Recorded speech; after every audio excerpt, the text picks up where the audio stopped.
Welcome to the Walsh Literacy Initiative's Read-a-Palooza. This session features KerryAgins. With disabilities in special education disputes. And I can easily tell you that the number one area of concern that I address with my clients is reading. But that isn't usually where the conversation starts.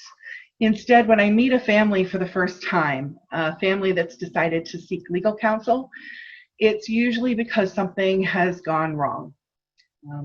By that point, the parents and child have been through years of student assessments, tiered interventions, progress monitoring, IEP meetings.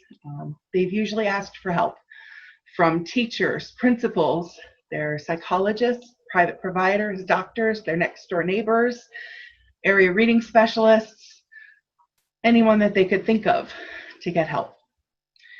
Sometimes the parents can easily articulate the problem, but at other times, the parent comes to me just knowing that something is wrong and that something needs to be done to help their child.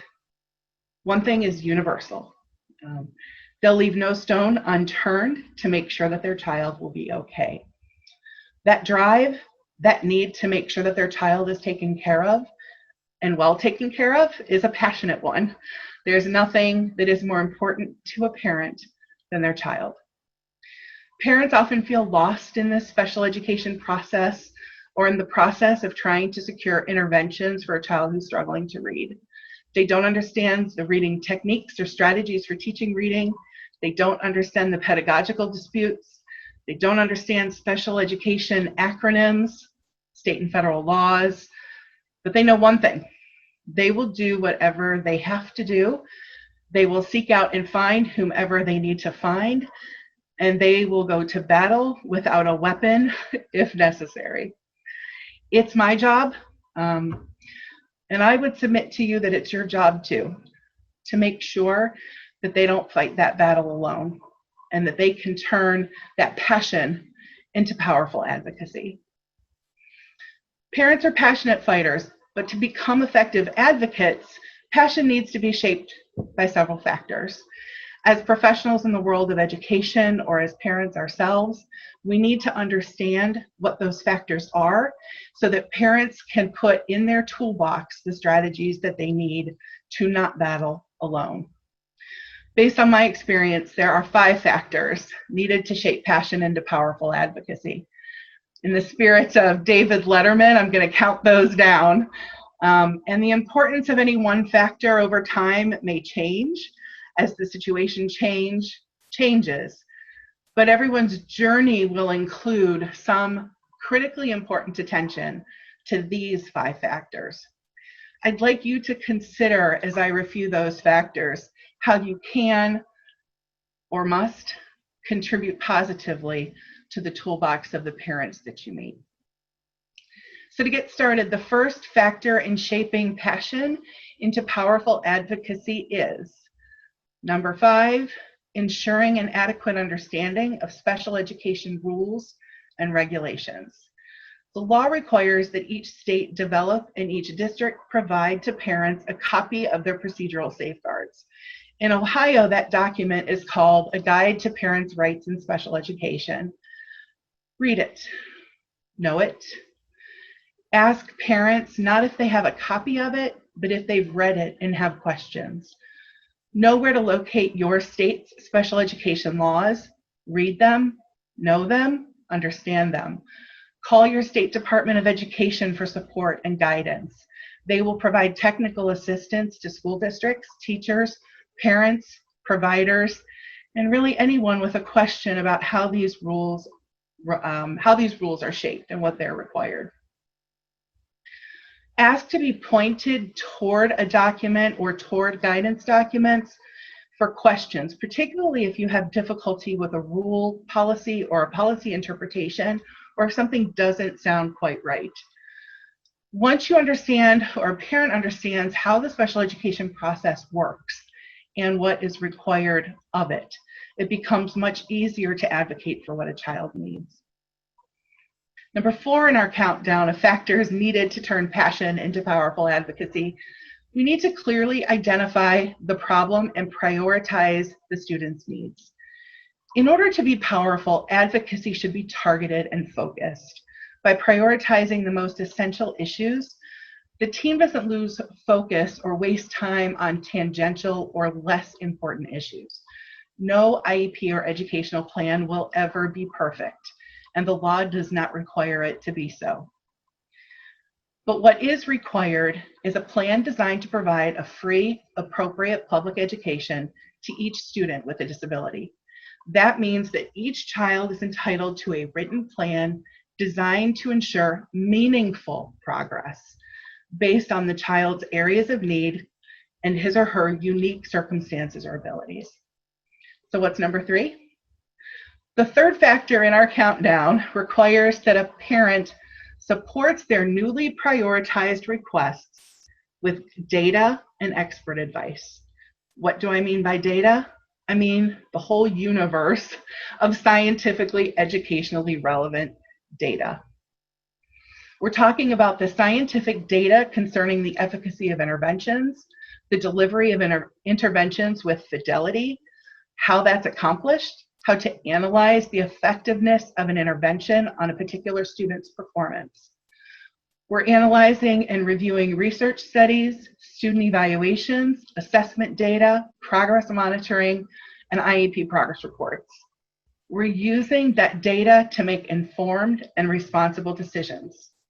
Schools that have failed to take, analyze, and share that data so that parents can make informed decisions have perhaps failed in the one element to making sure that parents are meaningful participants in the IEP process. The failure to provide consistent and accurate student performance data, that failure alone can be enough to find a violation of federal and state law. A parent who can effectively collect, review, and use data has added the third element needed to be a powerful advocate.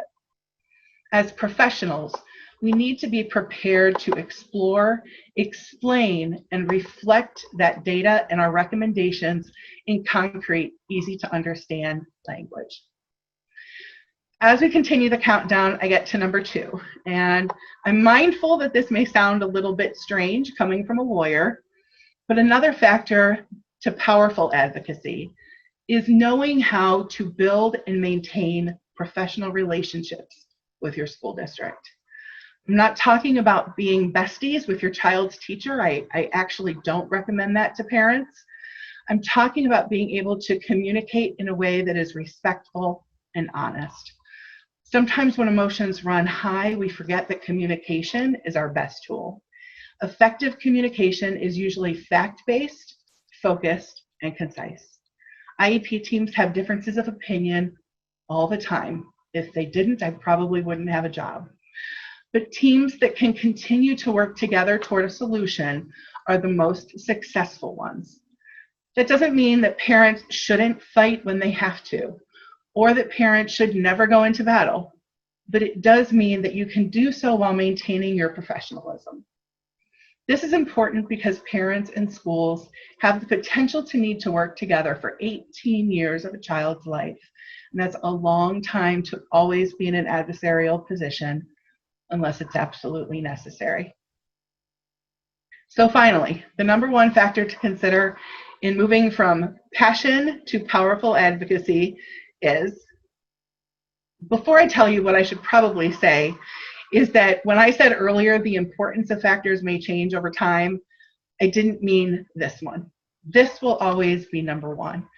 In order to be a powerful advocate, the child must stay the centerpiece of all of our decision making and every request that we make.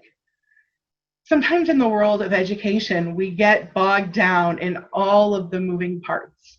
We're looking at academics, social emotional factors, assessments, communication, behavior, attendance, staff availability, least restrictive environment, teacher training and certification. We, and I mean we, as every single person on a child's educational team, must maintain the focus on the child at the core of every decision that we make. A singular focus on the needs of the child, reviewing data, understanding the rules, knowing how to focus our requests and maintaining our professionalism. That is what is needed for a child to fulfill and achieve their educational goals. And it is the most powerful aspect of our advocacy. When parents and all team members keep those factors in mind, and when we work to develop skills across all 5 of those areas, our ability to perfect change becomes profound. We can affect change and literally change the outcome of a child's life for one individual student, or we can combine our advocacy efforts with other parents and families to affect systemic change. Some of the most gratifying professional work that I do is to work with parent groups who are trying to bring positive changes to their school districts. In the area of reading, they're impacting early assessment and screening efforts, demanding systems for evidence-based structured literacy to be delivered with fidelity, and yes, encouraging their school districts to review and revise their Tier 1 reading programs. Parent groups are working together and with their school districts to develop advocacy systems that work. And they're teaching each other. Parent groups are bonding together to form broad parent communities that are working together to develop systems for change. They are a force to be reckoned with. And that is the power of passionate advocacy. As I close, I'd like to thank all of you for participating today, and I'd like to challenge you to think about how you can implement these factors in working with children and with their parents and their educational teams. I really look forward to seeing the rest of our speakers today. I can't wait, and thank you very much.